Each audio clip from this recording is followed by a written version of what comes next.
Gravado nos pactuados estúdios da Unigran, direto de Dourados, interior do Mato Grosso do Sul. O estado em que, se você não der seta, pode aparecer um delegado atirando. Eu sou Fabrício Brown e casar é dividir tudo, menos a culpa dos problemas. A culpa é sempre do homem. Eu sou o professor Fernando Machado, senhor dos exércitos, bem-aventurado o homem que em ti põe a sua confiança. E aqui é o professor Vinícius de Almeida e lembre-se, aquilo que é imortal não morre no final. Sandy Júnior bateu agora, hein? É, claro. Saudade. Tenho certeza que o professor Vinícius assistiu a live da Sandy Júnior, né? Ele foi no Revival que eles tiveram, pagou 2.000 no ingresso. Quem é fã, né? Começando esse episódio com aquele agradecimento, né? Depois agradecer o Sandy Júnior, né? Por existir, mas também agradecer você, ouvinte, que acompanha a gente no podcast Direito do Mato, que é com vocês que a gente consegue melhorar cada vez mais essa coisa quase beirando a perfeição, que é esse podcast maravilhoso. Também agradecer a Unigran por fornecer esse estúdio para a gente poder fazer a gravação e também a ajuda sempre única do mestre Paulo, que faz toda a mágica aqui acontecer. Irmãos e irmãs, pedimos ainda que você gentilmente nos siga em nossas redes sociais, acompanhe o podcast Direito do Mato pelo YouTube, pelo Instagram, que você também acompanhe pelo Spotify e principalmente pelo Orelo, né, que é uma das poucas plataformas que remuneram os criadores de conteúdo. Para você é pouco, ou para nós sempre será muito importante a sua colaboração. E colabora também adquirindo uma das nossas canecas do Direito do Mato. Você fortalece essa obra do Senhor. É isso aí. É isso aí.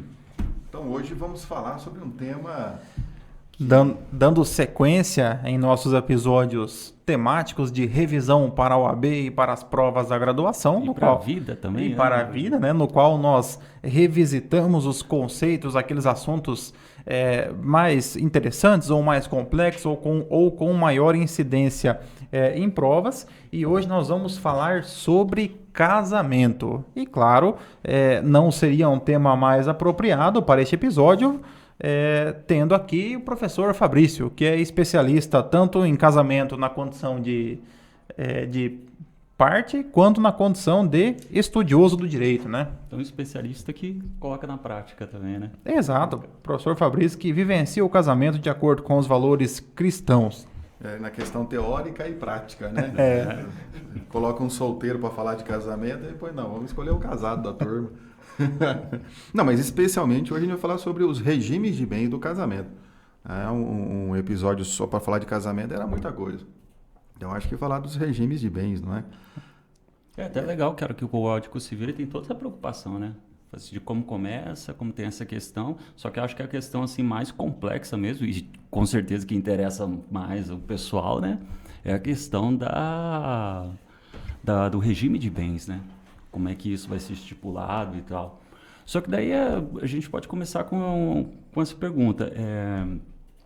O Código Civil tem essa preocupação de trabalhar o regime de bens, né? Mas o que é esse tipo de regime de bens e quantos que são? Bom, assim, a questão, porque o Código Civil não lida só com a questão patrimonial, né, do casamento. Liga com alguns deveres do casamento, impedimento para as pessoas casarem entre si, mas dedica uma boa parte para essa parte patrimonial. Porque no direito de família tem questões que envolvem patrimônio, outras não envolvem patrimônio. Só que os nubentes, os noivos... E normalmente o problema ocorre quando envolve o patrimônio. Diz aquele ditado que quando o dinheiro vai embora, o amor sai pela janela. Então, sai correndo pela janela. Sai correndo pela janela. E aí surgem as questões patrimoniais, que a maioria dos casais só se dá conta na dissolução do casamento, e não quando vão casar. Até porque, convenhamos, não é muito romântico você sentar com a pessoa com a qual você escolheu dividir a sua vida e começar a discutir ali para quem vai ficar o Corsa em caso de divórcio, né? Isso a gente pode até perguntar para o Paulo, para quem vai ficar o Fit na hora do divórcio, Paulo? Vocês pensaram nisso antes do casamento? A comunhão que só o que conquistar depois do casamento, parcial de bens. Não, é o padrão geral do brasileiro, né? É tranquilo. É a comunhão mais ou menos ali que o cartório falou que é. E só antes de falar dos regimes em si... A questão aqui, Paulo, e tinha bens antes do, antes do casamento? Tinha um Honda Fit velho. Continua tendo. Mas eu tenho a impressão que mesmo dessa forma ela consegue tirar tudo que eu tenho depois. Então, eu tenho essa sensação. Tem. Não é só você. Mas uma coisa interessante é que os regimes do Código Civil, eles são tanto para casamento quanto para união estável. Né? Tanto para casamento quanto para união estável. E não há diferença, não pode ter nenhuma diferença do casamento para a união estável. Apesar do Código Civil existirem algumas diferenças, o STF já decidiu por algumas vezes que isso não se aplica. Então, tudo que for para o casamento se aplica para a união estável. Cara, isso é interessante porque às vezes é um tiro no pé da pessoa que às vezes ela acha que se ela estabelecer uma união estável, ela estaria livre, né? Dessa questão do regime de bens. Mas daí você vê que o próprio Código Civil, os próprios tribunais superiores querem trabalhar com isso. Porque no final das contas é família, não é? É família. É que, na verdade, a união estável ela parece mais simples, mas ela se torna muito mais difícil numa eventual, em qualquer ocorrência, seja em caso de divórcio, de separação, seja em caso, por exemplo, do óbito de um dos cônjuges para fins de pensão. Então, assim, é porque o brasileiro, muitas vezes, ele nem sequer chega a discutir se é casamento ou união estável. Ele vai um dia, depois dorme aquele dia, dorme outro, quando vê ele já se tornou Quando uma vê união tem estável, 4 filhos, etc., um patrimônio constituído e não tem nenhum documento. Exato. Né? Não que seja necessário, não é necessário, mas é importante ali ter isso. Para a segurança, às vezes, até do cônjuge que fica em eventual morte de um dos dois, você ter um documento. Tá, então o primeiro ponto que nós temos que estabelecer aqui, o Código Civil ele regula tanto o casamento quanto a união estável, não há nenhuma diferença no tratamento jurídico em relação a casamento ou união estável. E aos regimes de bens que existem, todos podem ser aplicados tanto para o casamento quanto para a união estável. Então eu posso, por exemplo, estabelecer uma união estável, evidentemente que no cartório, estabelecer que será por uma participação final nos aquestos. Isso, pode. Na união estável. Pode ser. A única questão é assim,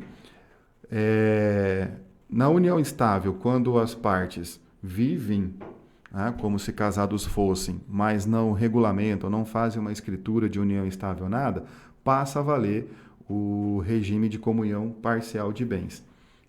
Porque como eles não escolheram, então segue esse regime de comunhão parcial de bens. Certo. Então, na ausência de uma manifestação expressa na união estável, comunhão parcial de bens. Por quê? Porque no casamento, os cônjuges, quando decidem ir casar, vão até o cartório, fazem o processo de habilitação, eles devem, então, optar por qual regime. Então, eles têm que declarar qual regime que eles escolhem. Né? O mais comum é a comunhão parcial de bens.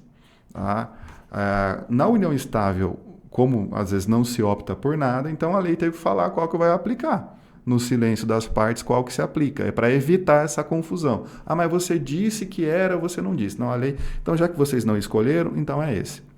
Tá? Então, é assim que essa a diferença. No casamento, obrigatoriamente, você tem que escolher. Na união estável, já no silêncio, e o silêncio é muito comum, a lei acha uma solução para evitar conflitos. Correto. Então vamos lá para um ponto importante. E quais são os regimes de comunhão de bens existentes no Código Civil? A lei nos dá 4 possibilidades. Tá? O regime da comunhão parcial, da comunhão universal de bens, da participação final dos aquestos e da separação de bens. São esses 4. Tá? Qual a diferença entre eles? Cada um funciona? Como é que funciona? Vamos começar pela comunhão universal. O termo universal já diz tudo, é o universo. Então, tudo que é dos cônjuges passa a ser do casal. E não importa a maneira como ele foi adquirido, se onerosamente, se comprou, se herdou, se ganhou, se foi doação, tudo é dos cônjuges. Seja aquilo que foi adquirido ou recebido antes do casamento ou durante o casamento. Por isso é comunhão universal. Então, daí os cônjuges eles são chamados meeiros, são donos da metade de tudo. Então, cria ali um patrimônio único do casal. Tanto que daí no divórcio você vai pegar o que o casal tem ali tudo e divide por 2, metade de cada um. Perfeito. Também na morte. né? Na morte, metade é do cônjuge sobrevivente, a outra metade é dos herdeiros. Isso é a comunhão universal. Certo. Então, por Pouquíssimas exemplo, pessoas se casam nesse regime. E o legal, eu acho que antigamente, no Código 16, era a regra, né? É regra, é. Era a regra universal, né? Como eu casei no Código 16, eu casei sob esse regime. então, por exemplo, a professora Karine descobriu que ela tem um terreno. Descobri que ela tem um terreno. Eu tenho lá meu carro financiado que falta 85 parcelas para pagar. Então, em um casamento com comunhão universal de bens, ambos os bens se tornam do casal. E é interessante, ambos os bens e dívidas, né? E as dívidas também, né? Porque então ela passa a ser responsável por 42,5 parcelas do carro financiado. Justamente, Perfeito. Mas, professor Fabrício, você mencionou que quando se casou com comunhão universal de bens, mas teve alguma dificuldade? Quando você se casou, você teve alguma dificuldade para definir qual o regime de bens? Não, porque juntou nada com coisa nenhuma, então foi muito fácil, gente. Fazia muita diferença. Não tinha nenhum cachorro. As leis da física. Não, na verdade, eu tinha um patrimônio considerável. Eu tinha um cicatriz, né? Que era um Escort Hobby 95, né? Que era todo o patrimônio que eu tinha. E não era também fazia muita diferença. Não havia nenhum cachorro para... Mas eu até digo, porque se eu não tivesse casado, eu acho que patrimônio eu não teria nenhum até hoje. Ou talvez seria o Escort ainda. Talvez o que subrogou o Escort.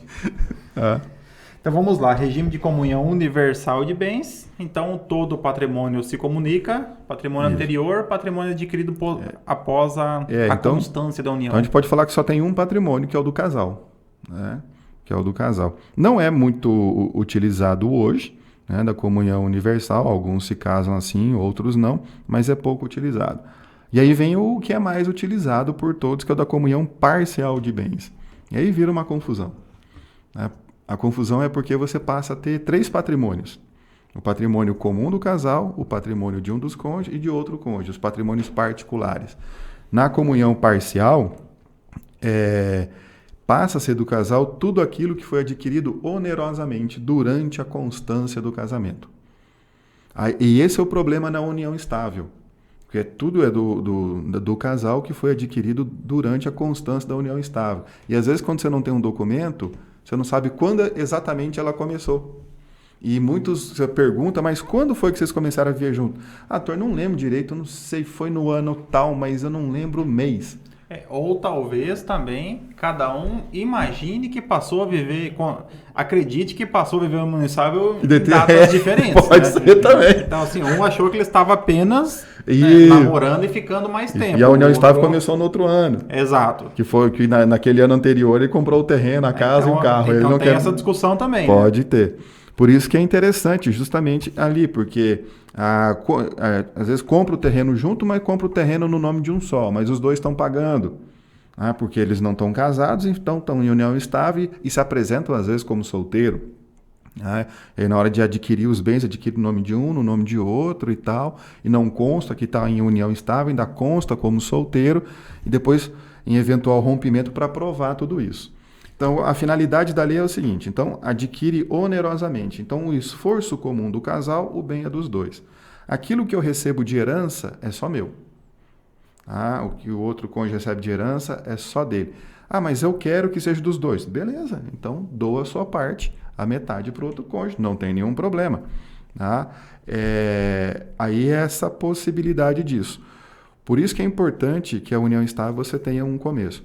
Em eventual divórcio, eu vou dividir aquilo que adquirimos onerosamente em conjunto.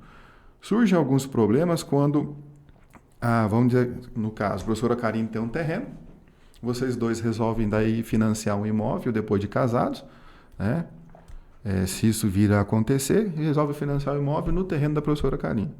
Aí depois vai, tomara que isso não aconteça, um divórcio. Como é que fica? O terreno era dela, mas daí vocês construíram a casa. Você faz a conta, né? Quanto que vale o terreno, quanto que vale a casa, para dividir a casa, mas o terreno é dela. Então, surgem esses problemas, né, em virtude desse regime. Então, os problemas, na verdade, sempre vão surgir na dissolução. Se não tiver dissolução, não vai ter problema nenhum nessa questão patrimonial. É só a regra daquilo que é de um, daquilo que é de outro. Então, a gente vê a problemática surgindo nesse sentido.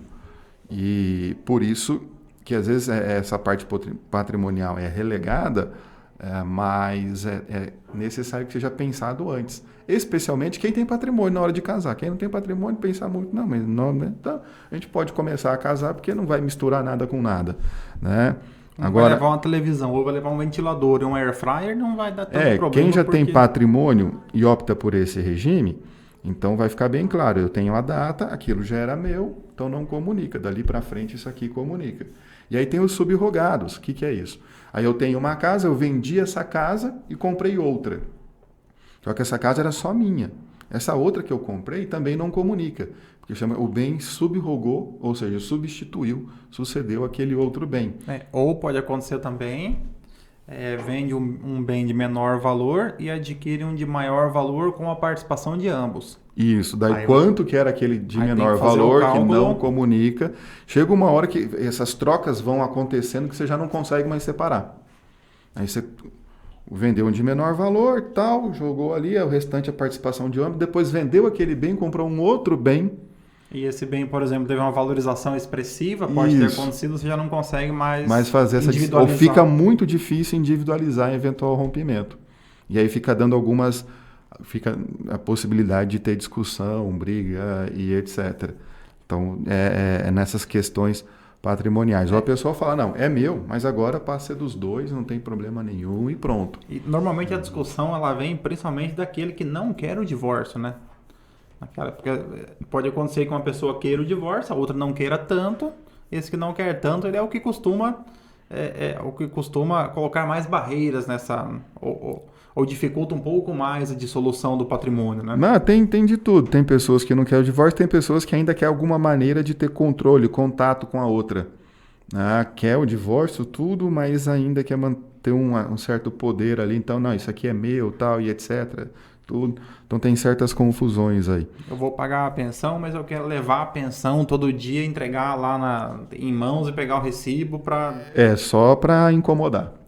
Então, isso é essa a questão. Mas esse é o regime de comunhão parcial de bens. Você tem o patrimônio particular de cada um e o patrimônio comum do casal. Tá? E aí tem um bonito aqui, que ninguém sabe o que é até hoje, né? Só alguns. Tá? Que é participação, regime da participação final dos aquestos. Ele é assim, durante o casamento ele é uma separação de bens. Cada um tem o seu. Aquilo que está no meu nome é meu, aquilo que está no nome do outro cônjuge é dele. Pronto. Isso quando rompe, ele vira uma comunhão parcial de bens. Aquilo que foi adquirido onerosamente, a gente divide, o que é particular, tal. Isso seria para a administração do patrimônio durante o casamento ser mais fácil. E no rompimento você segue a comunhão parcial de bens. Só que ele tem umas facilidades, mas algumas dificuldades, porque ele facilita a gestão do patrimônio até determinado tempo, porque se eu quero vender um bem imóvel, mesmo assim eu ainda preciso da outorga do outro cônjuge para comparecer, só da anuência. O patrimônio é meu, mas eu preciso da anuência. Então, o patrimônio então, anterior da pessoa, ela ainda teria que... o casado sim, né? O casado precisa da outorga. Outorga uxória. Ou seria a vênia ou anuência do cônjuge. Né? Que a outorga uxória fica um pouco mais bonito, né? Você pode cobrar mais os honorários. É verdade. Uns chamam de vênia marital ou anuência do cônjuge. A anuência do cônjuge, concordância do cônjuge é mais fácil para todo mundo entender. Aí se for no tabelião, ele vai falar outorga uxória. Tá, e por exemplo, vamos lá. Supondo que eu vá, então, ajuizar uma ação que envolva o direito real sobre o imóvel. Sendo casado, necessariamente há um litisconsórcio necessário. Necessário, precisa porque chamar. Porque ambos precisam participar daquele processo. Até porque não dá para saber se dentro do patrimônio aquele faz parte do patrimônio comum ou do patrimônio particular. A outra parte não tem como saber, então ele tem que chamar o casal. Então pode ser que, por exemplo, o cônjuge compareça e diga: esse imóvel é anterior ao casamento, conforme aqui a certidão de casamento, a matrícula do imóvel, portanto... Isso, daí o juiz vai dispensar. Eu sou parte legítima para figurar na ação. Aí, nesse caso, sim. Mas a outra parte vai ter que chamar, até porque depois a outra parte também pode entrar com embargo terceiro e falar, não me chamou, eu tenho interesse na causa. Entendi. Então... E no caso da participação final dos aquestos, há também. a exigência do litisconsórcio? A exigência, sim. Aí acaba ficando um pouco contraditório essa forma de... Ele facilita em alguns casos de quem é empresário. Quem tem empresa, sociedade, etc., ele acaba sendo mais cômodo para isso. Na prática, a pessoa pega uma procuração do outro, né? Isso. Pega a procuração e assina tudo, né? Acaba, assim, para os atos de gestão, por exemplo, do patrimônio, né? Vamos colocar, por exemplo, quem é construtor, trabalha com compra e venda de imóvel. O cara compra um terreno, constrói uma casa e vende. Toda vez precisa da assinatura do cônjuge. Ou ele cria uma pessoa jurídica, uma limitada unipessoal, e age só na pessoa jurídica, vai fazer com sabedoria, vai pagar menos imposto. Ou ele escolhe outro regime de bens, então. Que daí o outro regime de bens é a separação de bens. Que daí na separação de bens você só tem patrimônio particular. Então cada cônjuge tem o seu patrimônio e eles não se comunicam. Em hipótese alguma. Em hipótese alguma. Divórcio, óbito, no caso apenas da sucessão. No óbito é assim, todo cônjuge ele é herdeiro. Tirando na comunhão universal, que o cônjuge não é herdeiro, é dono da metade, nos outros casos o cônjuge é herdeiro. Porque na ordem de vocação hereditária você tem descendentes, ou seja, filhos ou netos, ali respeitando a ordem de vocação, descendentes em concorrência com o cônjuge, exceto se comunhão universal. Porque comunhão universal já é dono da metade. Não tem descendentes, ascendentes, os pais, avós, etc., em concorrência com o cônjuge, daí qualquer regime de bens. Não tem nem descendente nem ascendente, o cônjuge é herdeiro. Então o cônjuge sempre vai ser herdeiro. Na separação de bens, o cônjuge é herdeiro. Aí tem a regra de participação do cônjuge como herdeiro. Ele não, na separação de bens, ele não vai ser dono do patrimônio, metade, mas ele herda. Então daí entra na regra do direito das sucessões. Agora, em eventual divórcio, cada um fica com o que é seu. Algumas pessoas falam, mas vai casar e vai separar os bens? Em alguns casos é melhor. Imagina a seguinte situação. Um é servidor público estável, tem lá, não pode ter empresa, servidor público não pode ser administrador de empresa, nada, tudo. Às vezes é fiscalizado toda hora. E o outro justamente tem uma atividade mercantil que toda hora está comprando e vendendo coisa, precisa de liberdade para poder assinar a coisa, enquanto o outro não pode ter esse risco, né, de estar atrapalhando. Por outro lado, a atividade do outro é de muito risco e pode prejudicar o patrimônio do outro cônjuge. Para evitar isso, você casa em separação de bens, cada um liga. Mas não vai ter nada em comum? Se quer ter em comum, compra no nome dos dois. Os dois ficam donos, fulano e fulano dono. Então, você tem um condomínio dali, independente do regime de bens. Vamos comprar nossa casa, vamos construir junto. Compra o terreno no nome dos dois, faz o financiamento no nome dos dois, tudo no nome dos dois. Aí não tem nenhum problema. Então, é possível ter bens em comum mesmo na separação de bens, basta a vontade deles. Aí um pode doar metade do bem para o outro. Até porque para ter um bem comum não precisa necessariamente ser casado. Qualquer pessoa pode comprar um bem comum. Sim, você pode comprar bem em sociedade. Comprar um rancho de pesca na beira do rio. Quanta gente tem em sociedade rancho de pesca? E não são casados entre si para isso. Então, isso aí não tem nenhum problema. A finalidade de cada regime vai da necessidade de cada um na hora de casar. Tem sociedades familiares, o pessoal chama de holding, que exigem necessariamente que os casamentos dos filhos, para poderem participar da administração da sociedade, seja por separação de bens. Então, todos têm um acordo de sócio. Você vai casar, é separação de bens, para poder participar da administração da sociedade. Senão, você não pode participar. Justamente para não dar confusão patrimonial, porque a família tem uma certa ganância com o patrimônio, cuidado, tal, tudo. Mas é questão de escolha, de analisar. Até hoje, só uma pessoa me procurou no escritório, assim como advogado, querendo saber sobre os regimes de bens e etc., o que era melhor para ele, o que sugeria, tal, tudo, uma consulta nesse sentido. A maioria das pessoas casam, vai no cartório e pergunta. Até porque é uma questão um tanto quanto cultural, né? Se nós observarmos, por exemplo, a cultura norte-americana, eles têm uma separação entre casamento e patrimônio, entre relação afetiva e patrimônio muito mais muito mais... Enraizado, né? Ou muito mais madura do que a nossa. O brasileiro tem um certo receio em abordar uma questão patrimonial, em conversar sobre dinheiro, então tem Eu diria que esse é o maior tabu que existe na sociedade, em termos de casamento. Conversar sobre dinheiro e patrimônio, antes do casamento. E aí fica assim, não, vamos juntar aqui, tal, vamos, faz, tal, tudo. Só que ninguém parou para conversar realmente o que cada um queria de planos para o patrimônio, para o futuro, tal. E depois lá na frente as ideias não batem, tem que se acertar na marra. Ou não se acerta e divide daí. Aí começa aquela, mas você tá dando dinheiro lá pra tua mãe, mas eu tô ajudando minha mãe, mas o dinheiro é nosso, da família, mas tá ajudando tua mãe, que é outra família. Aí começam os problemas, né? Então também eu vou ajudar minha mãe. Aí começa ali aquela competição. Mas vamos lá. E quanto então à escolha do regime de bens?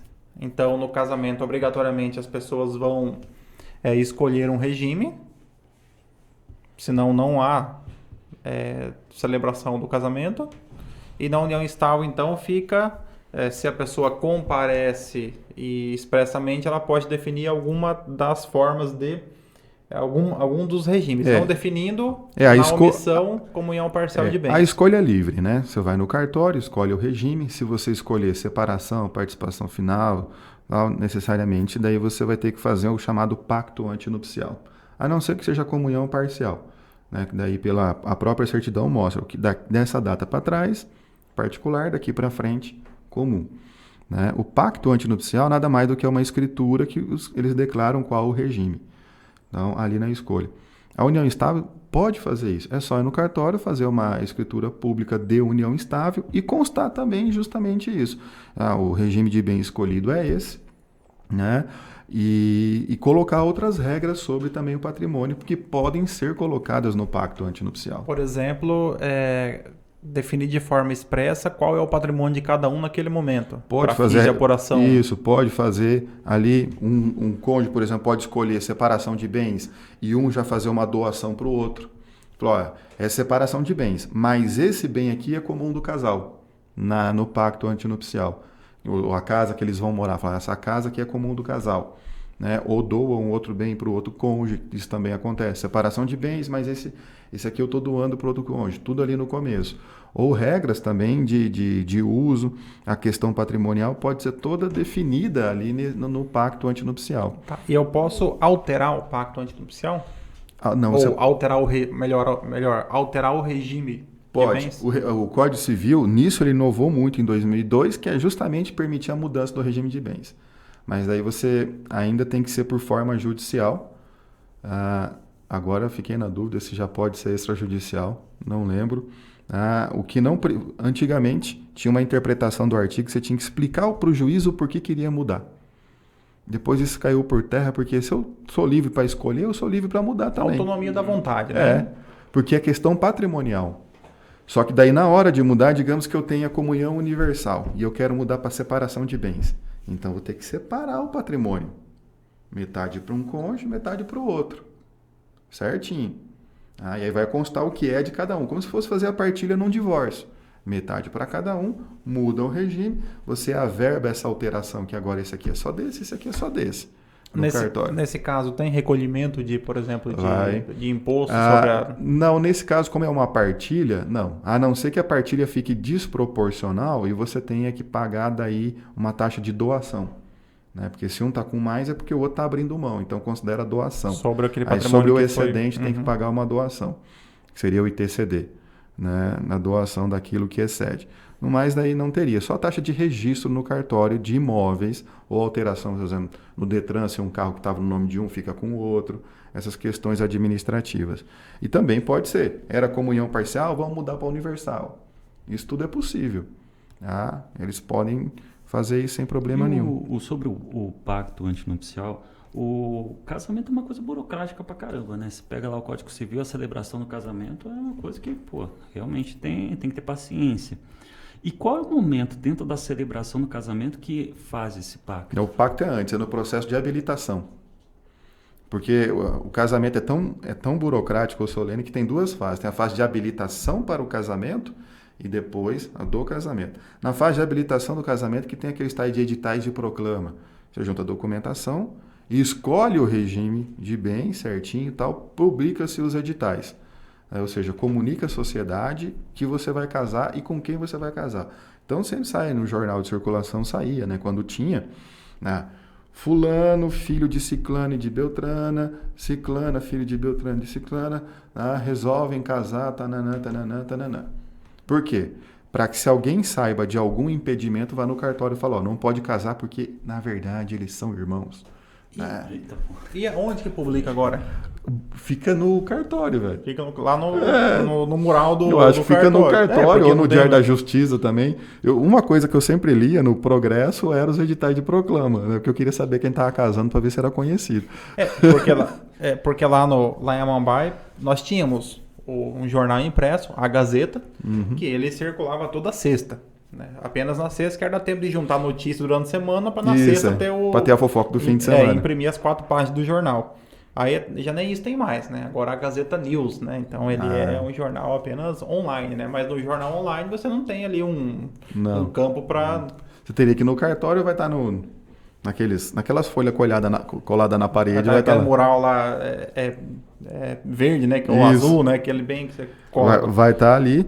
E feito isso, você está habilitado para casar. Está habilitado para casar, vai dentro de 90 dias marcar a data do casamento. Tem que casar dentro de 90 dias, aí você assina o pacto antinupcial. E daí na cerimônia não tem, já está tudo assinado na cerimônia. Então no momento da cerimônia, por exemplo, quem vai celebrar o casamento, ele já tem o pacto. O pacto assinado, você só vai assinar porque ele está pendendo de uma condição suspensiva. Ele vai ter validade se a cerimônia acontecer. Se ela não acontecer, o pacto não tem validade. Então, no dia da cerimônia, você assina, na verdade, a ata do seu casamento e recebe a certidão. E tira a foto. Aí tira a foto.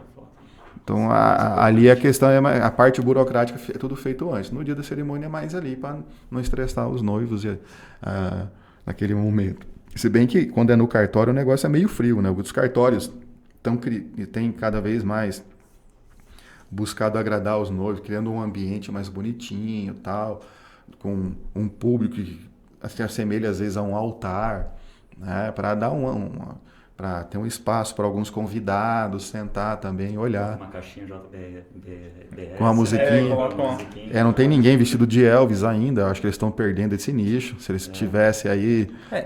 Seria interessante, né? Eu acho que poderia, se o cartório quiser, porque a vestimenta tanto faz, né? Mas é nesse momento.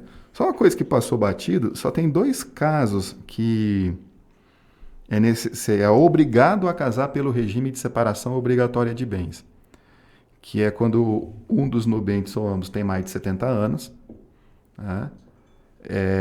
E quando são menores de 18 e maiores de 16 anos e querem casar, mas sem o consentimento dos pais. Ele tem que pedir para o juiz deixar. Daí é por separação obrigatória de bens.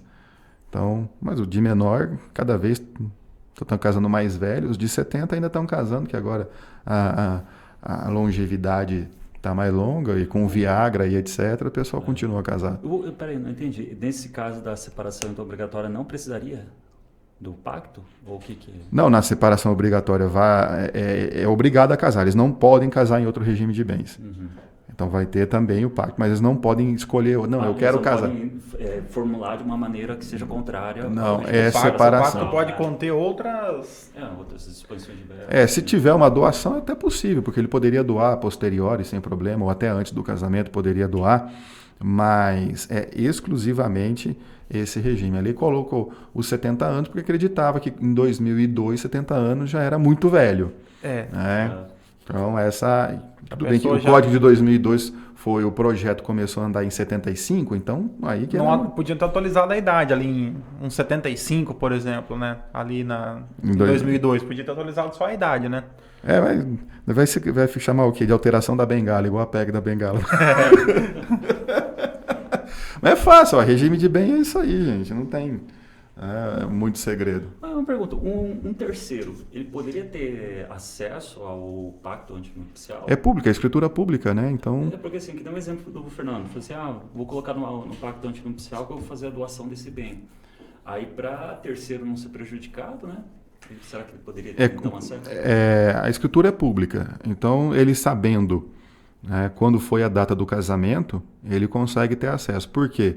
Para ajudar o cartório a procurar também, né? Porque será que nesse cartório vai saindo tudo que é cartório de registro de pessoas naturais? Né? Mas agora tem consulta informatizada, você consegue, Mas né? você precisa mais ou menos saber para que lado que é, né? um- Para tirar. Então, digamos, você saiba que ele casou em Dourados. Então, tem um cartório de registro de pessoas naturais na sede da comarca. Então, ele vai lá e procura ali. Então, fica mais fácil. Vai estar lá arquivada a escritura. Então, aí é registro público. O pessoal acha que não, mas registro público é público, né? Inclusive, você pode sair procurando se a pessoa está casada ou não. Né? Você pede a certidão de nascimento atualizada dela. Se ela está casada, vai aparecer a averbação, né? Casou com tal em tal cartório no dia tal sobre esse regime de bens. Porque agora não tem mais a retenção da certidão de nascimento, né? Como havia. É que era uma ideia meio besta, que você pode ir no cartório pegar a certidão toda hora. Pega, né? você pega segunda via, né? Não tem... É porque é certidão, né? Porque o registro está no cartório. Você pega uma certidão do registro. Então você pode pegar quantas você quiser, né? Uma vez eu comentei com uma pessoa a questão de retenção da certidão de nascimento, a pessoa falou assim, mas eu não queria perder minha certidão de nascimento, né? Eu falei, então você não tá tão apaixonado, porque entre perder a certidão e casar com a pessoa que você escolheu para viver o resto da vida... É porque depois de casado você usa a certidão de casamento. Tanto que como é que fala? Falsidade ideológica se você mudar seu estado civil na hora de você casar, você declara solteiro. Falsidade ideológica, você está mentindo sobre o seu status. Se baixar o Tinder e colocar lá que tá solteiro, né? Então você tem... Aí né, você está rompendo um dos deveres do casamento. Tá no Código Civil, o primeiro dele, que é da fidelidade. Perfeito. Irmãos e irmãs, chegamos ao final de mais um episódio do Direito do Mato. Falamos nesse episódio... ouvimos, né, professor Vinícius? Ouvimos o professor Fabrício dissertar sobre regime de casamento. Esperamos que você também tenha aprendido e certamente você aprendeu bastante. Então, se você está em união estável e informal, formalize a sua união estável ou aproveite esse momento romântico do direito do mato e já peça a pessoa em casamento. Realize a celebração formal e uma festa e nos convide, né, para participar desse momento. E no final das contas, não se esqueça, antes de casar, vale a pena conversar antes com um advogado para você saber certinho o que tem que fazer e o que não tem que fazer. Fica aquele convite lá no começo do nosso episódio para você conhecer mais o projeto do Direito do Mato, acompanhando a gente nas redes sociais e também no streaming. Dá uma olhada no nosso perfil lá no Instagram e no Facebook. Acompanhe os episódios passados no nosso canal no YouTube, que a gente espera que você já tenha deixado um joinha aí para nós. Também no Spotify e no Orelo. É isso aí. Quer casar? Pergunte-nos como. Tenham todos uma ótima semana, um grande abraço. Sejam felizes.